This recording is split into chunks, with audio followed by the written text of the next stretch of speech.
Welcome to the podcast. We're super excited that you're here. We're excited to be here. Those are great, actually. You look great, dude. These are my favorite sunglasses. They're actually the only sunglasses that I own. When did you buy those?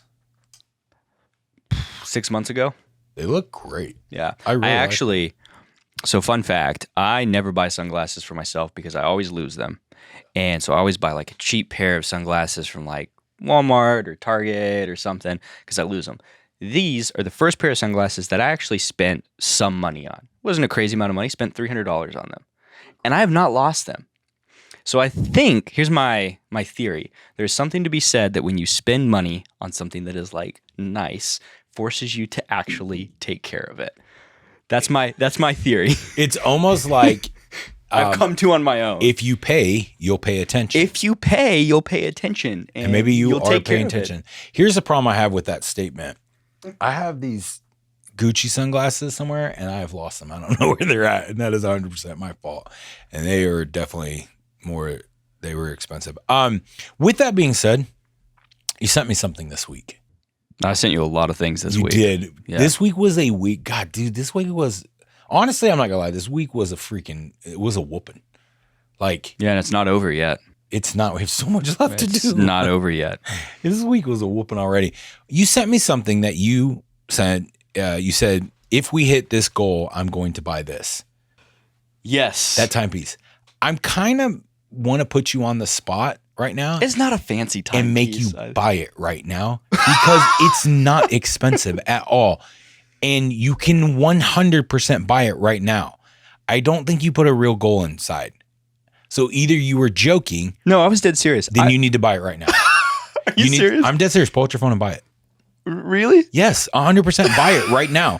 Dude, that's so cheap. You've spent more on steak than on that timepiece. Oh, okay, guys. If I'm accurate, Let me explain what the timepiece is, because it's not a real timepiece. Like when No, you guys hear it's- timepiece, let's call it you what think- it is. It's It's a fashion accessory. All right, I'm a huge fan of the the brand Liquid Death. I absolutely love Liquid Death. The green can legitimately tastes great. I spend so much money on Liquid Death. One, because I think they have phenomenal marketing. Oh, good it's marketing. amazing. Good marketing. Two, it's a great drink. So they have a watch. What's your favorite flavor? It's the lime green one, the Yeah, severed the- lime. Severed lime is Severed the lime. best. Oh my God, it's spot on. Yeah, and I don't even like really try the other ones. They have like the iced tea and everything. I'm like, I just like my severed lime. In fact, I've gotten to the point, Kay and I went on date night yesterday and we went to a cute little bar down the street from our house. It's like, it is our staple. We go every Tuesday or Thursday, depending on when the babysitter's free. And I've gotten to the point where I don't even order drinks there. I just order like sparkling water with lime. That's all I need, man.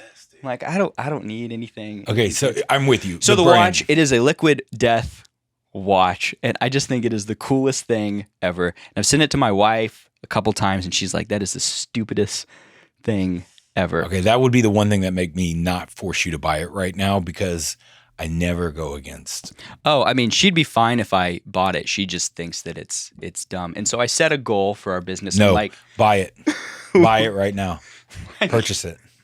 This is so, y'all, I'm not asking him to it's purchase literally like something. a $200 watch. It's Yeah, not- this is not real money here. This is just, he has spent more on poker on his phone than he has on this stupid watch. I lost more during the Super Bowl. You lost more during the Super Bowl than this dumb watch. Anyways, I'm making him buy it because I think it's important that he doesn't set dumb goals that could harm our business. Anyways, today we're going to talk about, this is a kind of a tactical, show. And we want to do this because we want to address things that we're seeing and something that we saw this week in one of our sales scrimmages. For some reason, if you don't know who we are, which is possible, we have a company. It's called the Sales League. People come and train. So sales professionals, small to medium-sized business owners will jump in.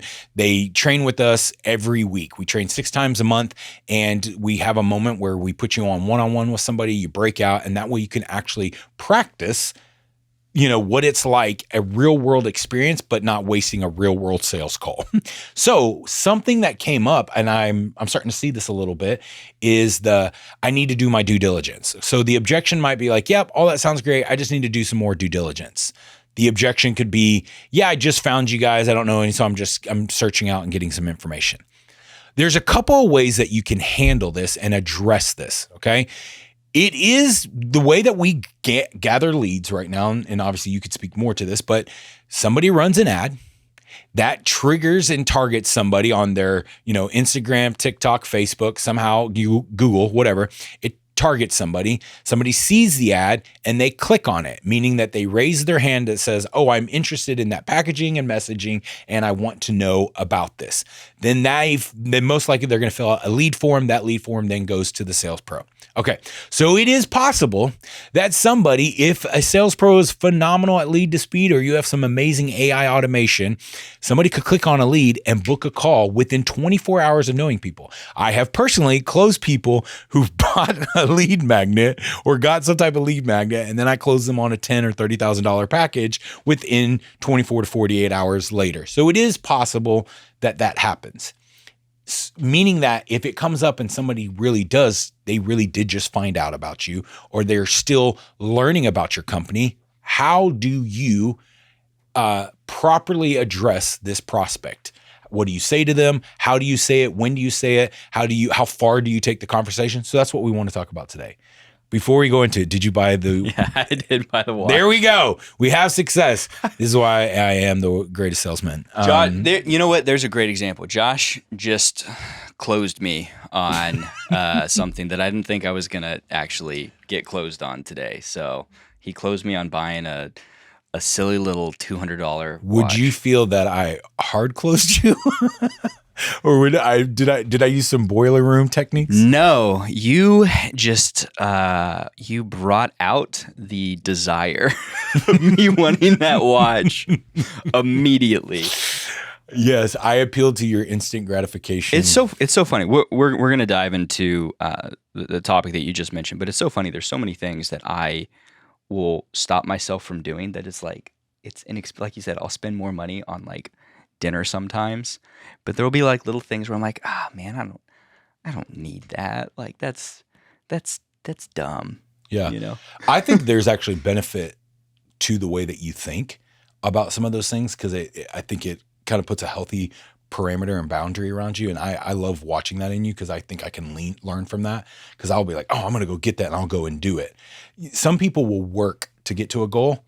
I will go and grab the goal and then be like, damn it, now I got to earn it because I just bought it or because I got it. Yeah. And what I like about the way that you'll do things sometimes is you're like, I really like it, but I'm not going to buy it yet. Yeah, I want to hit some type of and you're great at that goal. But I would say sometimes the flip side to it is that you won't get something that you actually can easily get, have earned, have already proven to yourself. And I feel like sometimes I'll push you on little things because I want you to value you. I'm not the type of person who like, I don't like go out and buy myself, like reward myself with things at all. I think, shout out to my dad. Dad, I love you if you're watching this. But he'll even admit one of the things that he's struggled with is he'll set a goal for like wanting something and he'll push it out and out and out. Like I watched him for 10 years. He wanted a Toyota Tacoma. Like he had a special truck that he wanted and he never bought it for himself. But our entire childhood, it's like that is what he wanted, that truck so bad. He's like, but he never had enough money or never, and he did, but it's just, I don't know. He just never something about it. He actually didn't. Never pulled the trigger. Anyways. I will say this is a little bit of a side rabbit, but it does work tactically. So hear me when I say this. Setting goals for yourself, trinkets, rewards, milestones is very powerful to incentivize you internally to accomplish a specific goal, desired outcome. But just as important as it is to set that goal, it's also important to hit that goal. Right? So a lot of people will talk about that now that next action step, now go and do the things that it takes to do that. And we'll probably address that on another episode of how to do that. But it's important, 1, set the goal, 2, actually do what it takes to hit that goal. But 3, the most underestimated part of this whole entire process, celebrating the actual goal once you've done it. Yeah. And I think a lot of people will, because I'll do that, is I'll move the goalpost. It's like you hit the goal and you're like, well, you know what? I'm not gonna do anything now. I actually need to hit this goal instead, or I need to hit this goal instead, without actually, like, I won't do that. Even when the end of last year, when we were looking at our numbers last year, our first year in business, and we were looking at our numbers, what's the one thing that I said? Yeah, it wasn't enough. We should have done more. We suck. Yeah, we're horrible. You know, it's funny. Pat Bet-David says this in one of his books. He says that there was a guy who set a goal to hit it. He hits a certain number, and then he asked him, "Hey, what did you do? How did you celebrate?" And he's like, "Oh, I did it." Oh, yeah. And then the next month tanked. And I think it's very valid. I'll never forget a personal story real quick. I always said I wanted to play Cowboy Stadium. Like as a musician, when I was a drummer, I was like, I got to play Cowboy Stadium. I want to play Cowboy Stadium. I want to play for like a Thanksgiving Day game. I want to be in some type of band and be good enough that I would, whatever. And then I finally got to be in an event where I played Cowboy Stadium, and it was massive. It was sold out. It wasn't a football game, but it was there. And it was everything that I wanted it to be until the next morning arrived. And what creeped in was, well, it wasn't a Thanksgiving Day game. And I started downgrading and basically pulling the legs out on a goal that I actually had accomplished. And I pulled out its legs and I started disqualifying it. And I think that did more damage to me in that moment, instead of realizing, wow, you actually said you were going to do something. You paid the price to make that possible. And then you did it. And so instead of celebrating it, all I did was literally disqualify it. Yep. And I think it's very important that, especially in sales, if you set a target for yourself, I'm going to, for 30 days straight, make X amount of outbound dials, make X amount of touch points per prospect, and you do that, then make sure that when you set that goal, there's an equal reward. For me, I said, if I closed X amount of deals every week, I would buy myself a new pair of shoes every week. Why? Because I like shoes. It's a small enough trinket that I could knock out every week that wouldn't harm our like long-term goals of what we were chasing down, but also a small enough attainable thing until I outgrew that. And it's like, okay, that's not I think that's why a lot of people in other departments of a company don't like sales people. Because they see salespeople constantly like partying, celebrating, going out to nice dinners. They're like, wow, why don't we get that? But you see, we've talked about this before. There's such a great camaraderie when you have an actual sales floor in person where people can pat each other on the back, they can shit talk each other, and then also when someone hits a goal, that's why ringing the bell or hitting the gong is, I think, so powerful, because there is that sense of celebration. Hey, you did that, you crushed that, and you have to maintain that level of energy and excitement in order to I think be truly great at There's probably sales. other reasons they hate salespeople as well, because they're annoying, there's a flip side. They're loud, egotistical, they're emotional, narcissistic. They never put their notes in. I mean, I'm just listing off everything that I did wrong. But I will say this. I also think it could be jealousy because they don't know how they're motivated.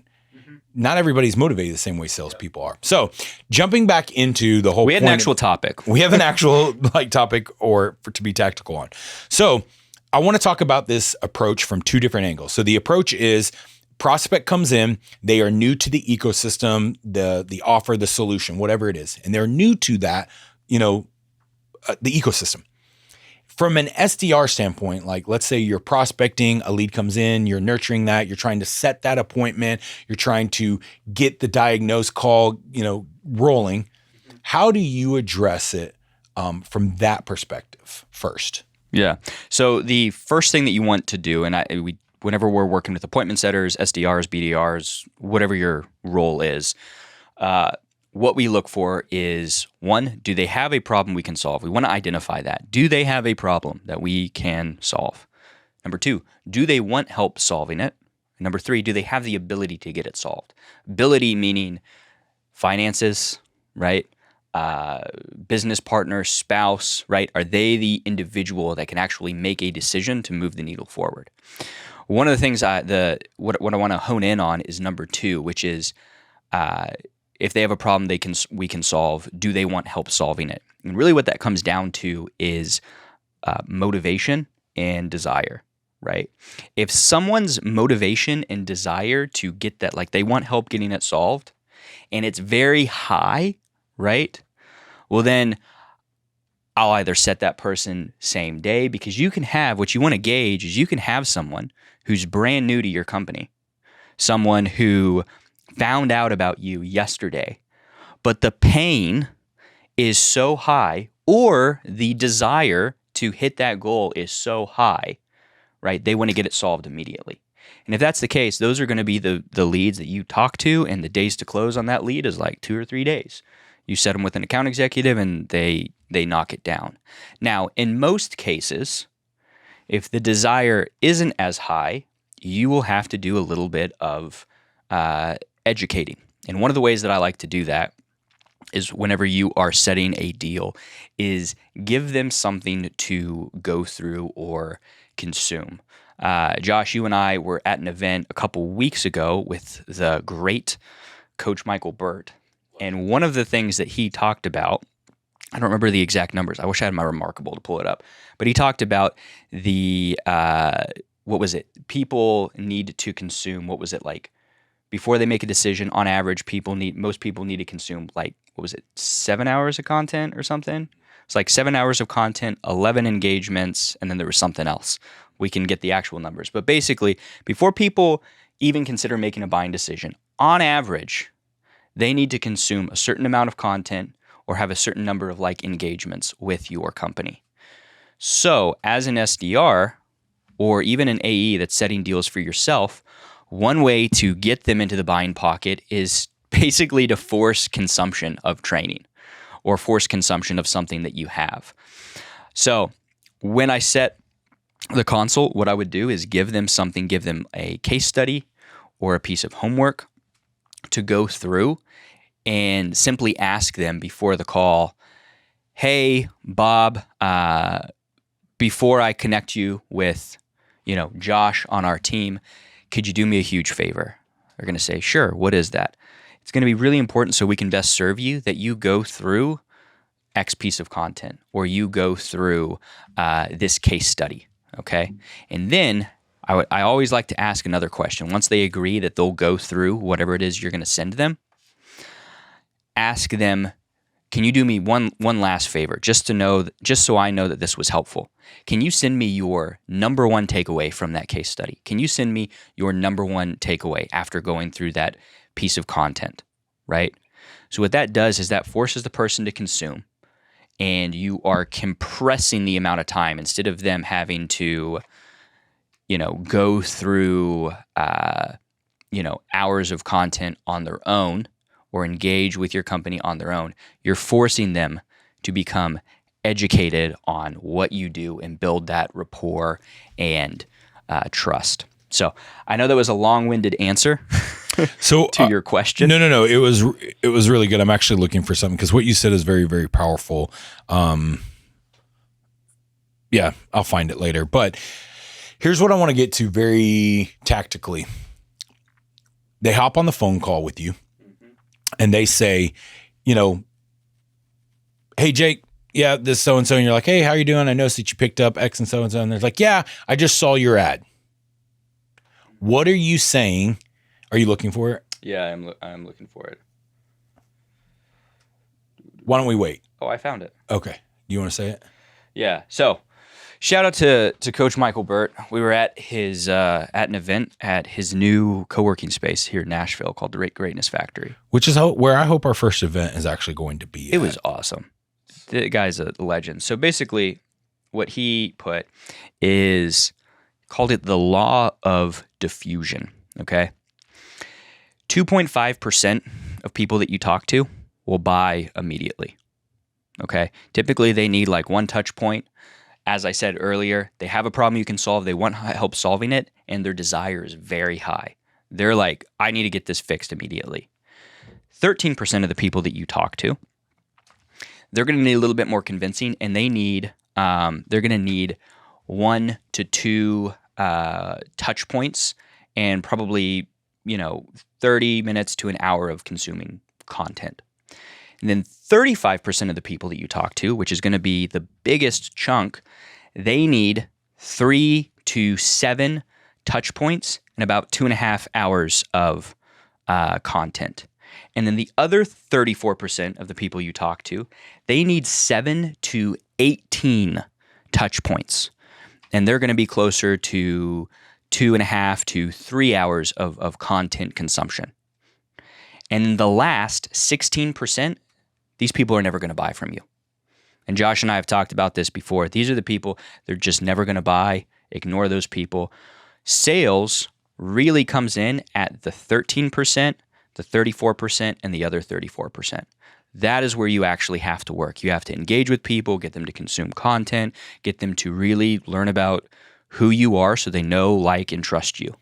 Yeah, because it's basically the adoption life cycle, right? You've got innovators, early adapters, early majority, late majority, and then laggards, or as we call them, losers, because they're just not going to buy no matter what. And we always say this, there's 10% of people that are going to buy no matter what, 10% of people that won't buy no matter what. And as a sales professional, you're living basically on that 80%. That's where your skill, your tactic, your experience, your reps really come into play.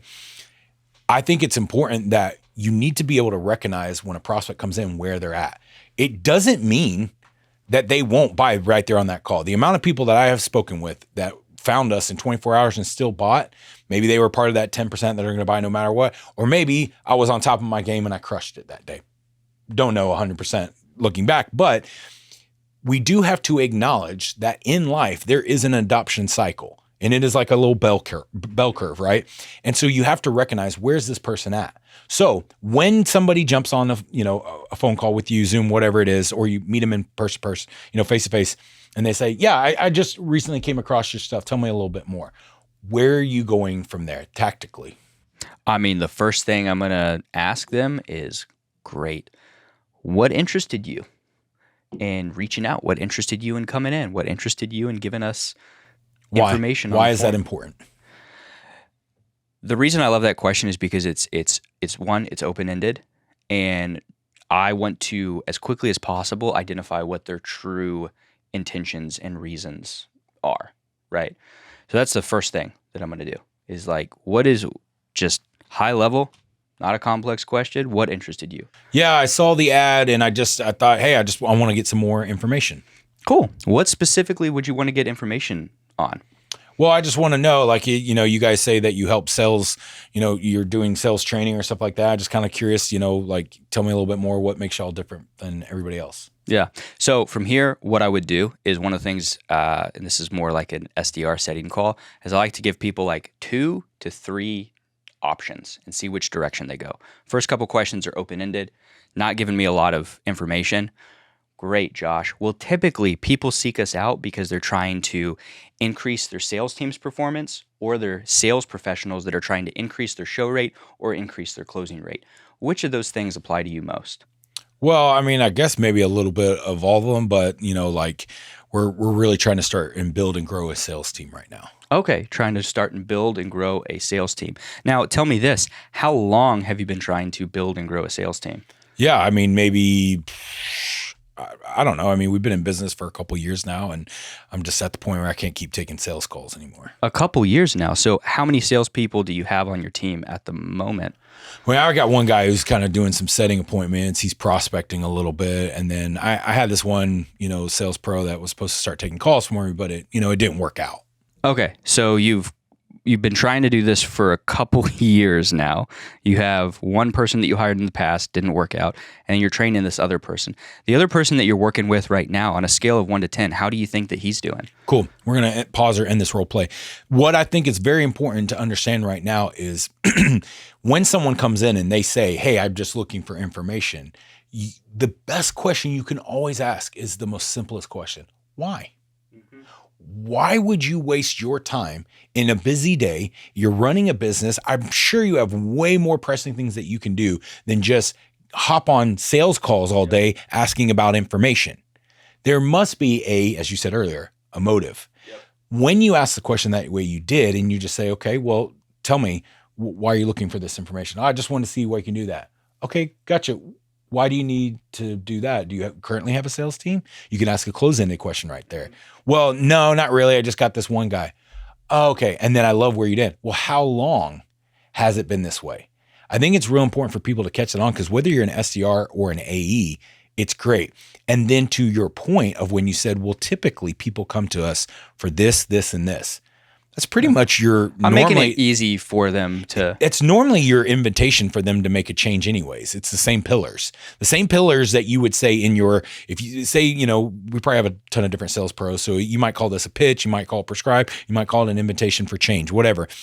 Whatever that is, it's the same pillars. Yeah. Why do people come to us, Jake, for, the sales league, our large company at large? What are reasons people come to us? People want to improve their sales team. Individuals want to improve as sales professionals, or they want to improve as sales managers. Exactly. That's really what it comes down to. No matter what, everything that we do is either going to help a sales professional, a sales manager, or a business in some degree, in some capacity, in regards to sales. Yeah. So when I've had people hop on and be like, yeah, I saw this, I want to know a little bit more. Great, not a problem. Well, would you mind telling me what you already know?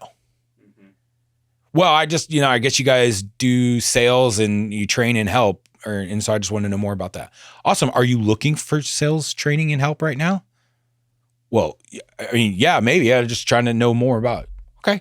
What specific are you looking to know more about when it comes to sales training? Are you looking to build a team? Are you looking to remove yourself as the owner to become, and hire a sales manager? Or do you just want, more team members and you're looking for recruiting? Yeah. And you'll notice too in that, I guess that was a role play, short little role play. I've role played myself. But when Josh was asking me the questions, I identified quickly, does he have a problem that we can solve? Yeah, he does. Guy's looking to get help with his sales team. Great. Second thing is, does he want help solving it? He said yes. He's been trying to grow his sales team for a while. Now, the reason I ask how long are you looking to solve this is I wanted to dive into, which is what I talked about earlier, the motivation and the level of that. Because I'm sure that you've talked with people. I've talked with people before where you say, man, you've been working on this for a long time. And they're like, yeah, I have. Okay, do you want to continue to work on, do you want this to get fixed? One of my favorite questions is, is this something that you're wanting to fix now or in the next 24 months? Maybe in the next year or so. Okay, motivation on that person is low.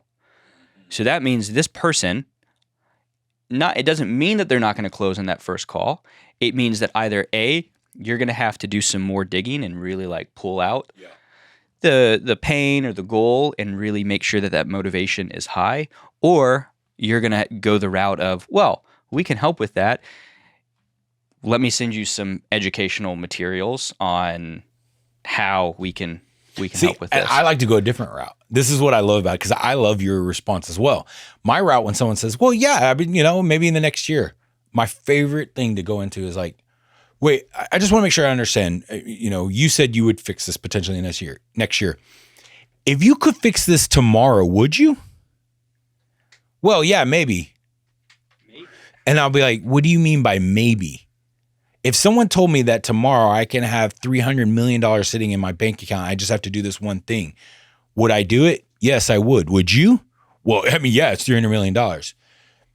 What is the value of you fixing this problem? What would it mean to you? How would it generate revenue? How would it impact your business? How would it impact your life?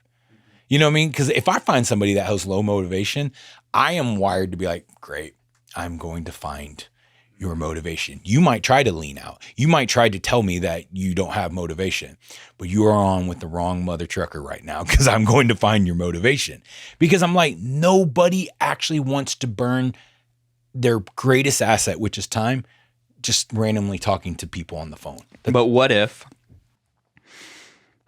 you found that motivation and you get to the end of the call, like we were doing in our sales training yesterday, and the person's like, yeah, all this sounds great. I want to get this fixed, but I need to do my due diligence. I need to make sure that Is this pre-investment or post-investment drop? Because it's very important to know. Let's do both. Let's see how you would handle both. Let's say you've told them what the investment is, And they're like, yeah, that sounds great. If I have done my diagnose phase accurately, I have pain, pleasure, timing, finances, and decision maker anchored in, meaning that I know what are they running from? I know what they're running towards. I know, is this a now thing? Because for me, I'm not going in to my invitation and my pitch to help them change their situation if they have not clearly stated this is a now thing. Like, I can't wait. I can't kick it down the can. Or even if it's like a longer sales cycle, like a B2B type of offer where it's like, yes, this is a now thing, but we have to get so-and-so involved. Great. We're going to start this process. It might be a 9-month process. We had that one offer that we worked on that was like a year-long process. They had one multi-million-dollar deal. It took them 2 years to lay down. Okay, fine, whatever. But I'm going to know before I go in. So if someone gives it to me post the investment, meaning I'm going to simply say, okay, gotcha. What do you mean by due diligence? They're going to be like, oh, I want to study a little bit more. Okay, what specifically are you looking to find more information on? Is it our pricing? Is it our structure? Is it the terms? I'm like genuinely asking what specifically. And then, some people can say you can do that with a nuance of like, hey, not a problem. So that I can make sure that you have the information that you need while you're doing your due diligence. What specifically are you going to be researching about? Yeah. And then you want them to state it back to you. Yeah. The reason why is if someone says, I want to do more due diligence, what do you think they're actually saying? There's maybe a lack of a alignment or trust with you or what your business has to offer. Or a lack of trust in their ability to make a decision. Yeah. A lack of trust in their ability to know, I know that this is what's best for me, but I'm having a hard time moving forward on it. For whatever reason. It could be a valid reason. I don't want to just throw that out and say no one has any valid reason to not purchase right there on the spot. I know there's some sales trainers out there that would disagree with me, and I'm okay with that. You're wrong. But I would say that I think it's important to listen to your prospect and actually understand where they're coming from. If they say back to me, hey, I like this, but I'm not 100% sure, like there's still something in me that's like, if I pull the trigger, can we even implement this? Boom. Great. Now I'm going to isolate that objection. But post the investment drop, meaning I have told you the price, the cost, the investment, whatever it is, I've told you this. I am now going to make sure that I am looking to address your actual concern. What's really causing you to not make the best decision for you? Because if I've done my job and my due diligence, I'm only offering this for you because you actually have a problem and I have a solution that will solve that problem and benefit you. And by benefiting you, it benefits me in a business as a company. Yeah. So now I'm going to find out, I'm going to destroy anything that is in the way of you making the best decision for yourself in this moment. Yeah. That's how I'm going to handle it. How do you do it? It's based off of what your prospect said to you. It's also based off of the information, the anchor points that you've gotten in your diagnose phase. And making sure that you actually isolate what the real issue is. Because in an example that was brought up yesterday, one of the companies that we're partnered with does tax prep and consulting for people. And they did a role play where the individual was like, everything that you said is great, but I just, I just want to make sure that you guys are legit. And honestly, kind of don't trust the government either as well. Like that was the objection that the sales pro brought up. And it made me, what they said, even though this was a role play, is they said they didn't trust. And the salesperson immediately went into defending, well, we have all of these clients that we work with, but he missed, he went into, we've worked with X number of clients, we're experts at this and everything, but what he missed is the the prospect was saying that they didn't have a trust in something completely different that wasn't related to the business.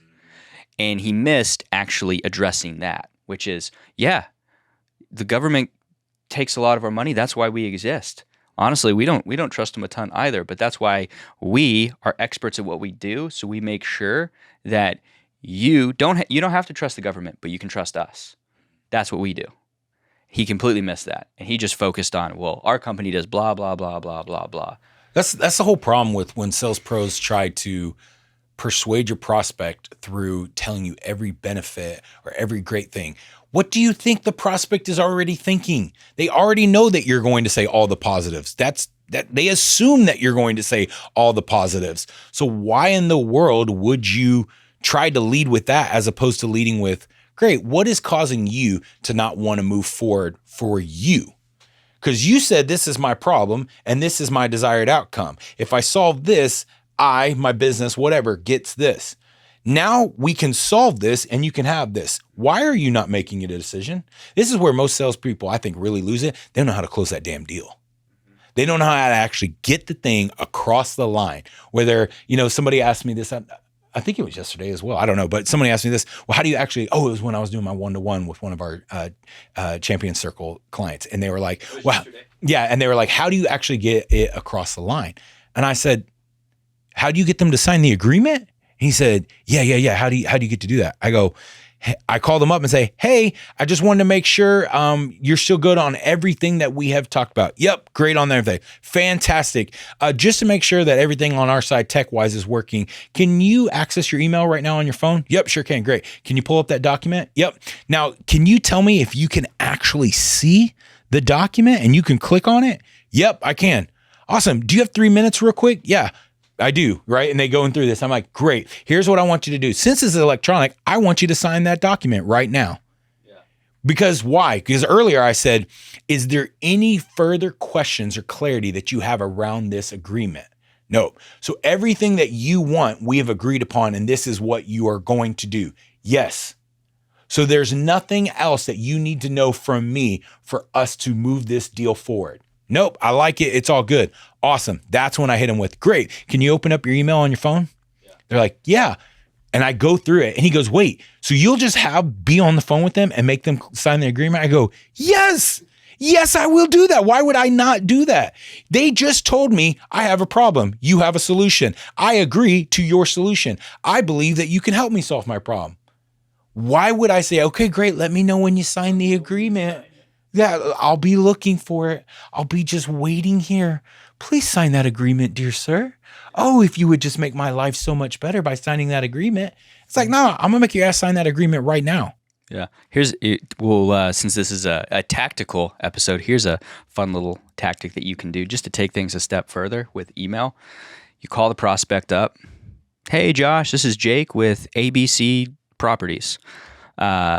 Just wanted to see, did you get the email that I sent with the agreement? Don't send them the email. And if they say, oh, yeah, I got the email. Oh, really? Okay. Well, I hadn't sent it just yet. Or they say, no, I opened my email. It didn't come through yet. I don't see it. Ah, man, I guess there was an issue on my end. Let me send it again. I'm going to do that right now. And then you send it. Did it come through? Oh, it did come through. Great.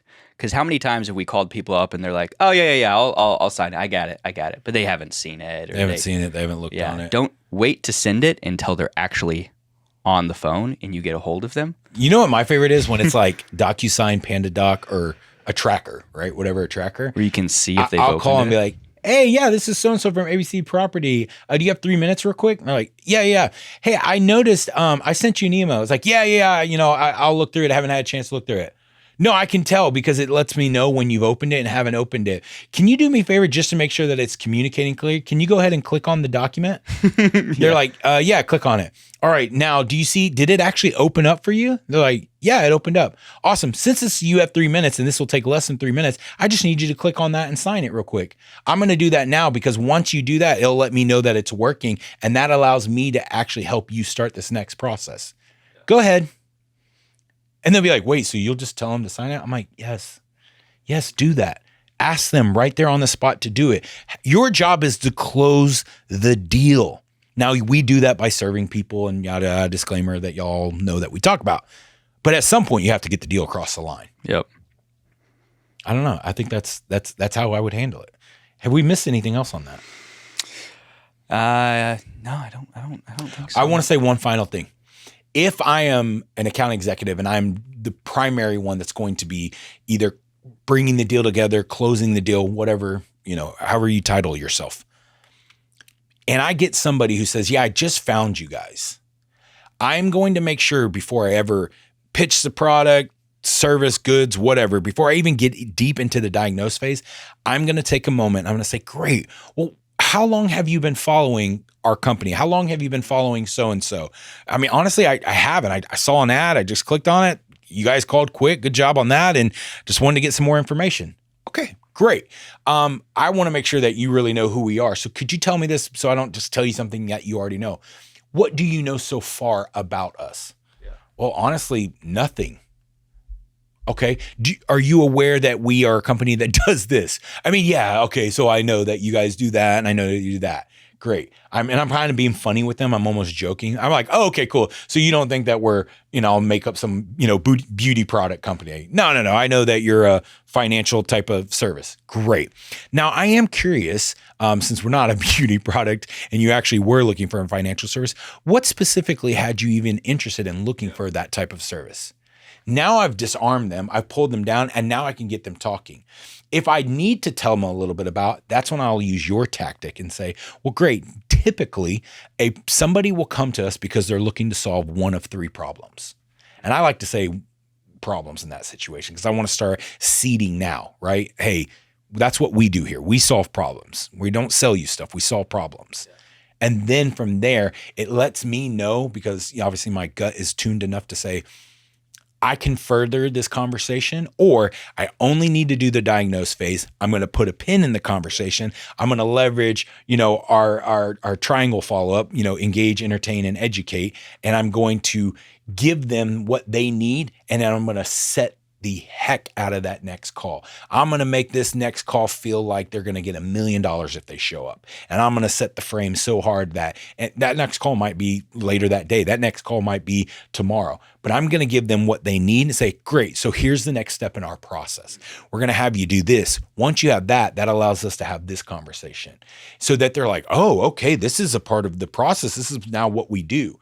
And they are getting bought into who we are. Yep. Because I'm doing what's best for them in that moment. Yeah. I always like the question that you asked, which is what interest if they clicked on an ad or saw something online or saw a piece of mail. What interested you in reaching out? Like, or what resonated with you about that piece of marketing?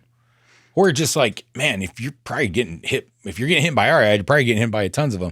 What about our ad specifically made you stop scrolling and not look at something funny, but actually watch our video? Yeah. Just call it for what it is. If that's what you're doing, if you have that type of lead gen. This is a great episode. I feel this was good. I enjoyed this. It was great. I mean, how could it not be great? We're here. I bought a watch that I wasn't planning on buying. You did. I forget. That's how good this episode is. I forgot that you bought that. I can't wait to see it. I'm actually really excited. What's the delivery date on that? How long are we waiting till we get to show that bad boy off, make a post about it? Listen, Liquid Death. I know you don't know who we are. We know who you are. We're the greatest salesman in the world. Why would you not want to partner with us? We're not even asking for money. I'm just trying to get the green cans. You can get a case to my house, case to Jake's house. We'll be on the market for that. 5 to 7 business days. All right, then we'll show off this. Do we want to call it a timepiece, or just go ahead and call it a watch? You can call it a timepiece. I'm not calling that bad boy. It's not a timepiece. That's a watch. But the hands are axes. That's us. It's so cool. We should show them our logo. Oh, it's so cool. That's how I'll know when we've arrived, when we get to do joint ventures with companies. And it's like, oh yeah, now we got real business deals going on. Sales League watch. Thank you for watching this episode. Oh my gosh, as random as it gets. I hope you are having an amazing day whenever you're watching this, listening to it, however you're consuming this. Only thing that we ever ask is that if it does something for you, it's valuable to you, would you please just share, like, and find someone else that it could inspire, encourage, or empower. Until next time, stay sharp.